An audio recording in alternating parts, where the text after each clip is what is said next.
Hello food lovers, welcome to our channel. నేను మీ రాణి ఎరంశెట్టి.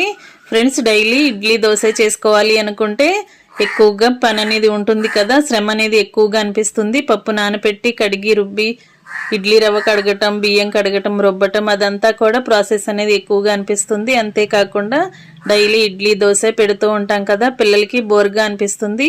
అలా కాకుండా ఒక్కసారి నేను చూపించిన ప్రాసెస్తో హెల్తీగా టేస్టీగా కళాయి రొట్టె అనేది వేసుకోండి. సింపుల్ ప్రాసెస్తో అన్నీ మన ఇంట్లో ఉన్న ఇంగ్రీడియంట్స్తోనే ఇన్స్టెంట్గా చేసుకునే బ్రేక్ఫాస్ట్ అండి. ఎలాంటి టైం అనేది ఎక్కువగా పట్టదు, చాలా సింపుల్గా అనిపిస్తుంది. ఆ ప్రాసెస్ అంతా ఛానల్కి వెళ్ళి వీడియో ఓపెన్ చేసి చూడండి, క్లియర్గా అర్థమవుతుంది. అలాగే రిలేటెడ్ వీడియోలో కూడా రెసిపీకి సంబంధించిన లింక్ అనేది ఉంటుంది, ఓపెన్ చేసి చూడండి. మీకు కూడా ఈ రెసిపీ చాలా బాగా నచ్చుతుంది. ఇన్స్టెంట్గా చేసుకునే బ్రేక్ఫాస్ట్ రెసిపీ. మరొక రెసిపీతో మళ్ళీ కలుద్దాం. Thanks for watching. నేను మీ రాణి ఎరంశెట్టి.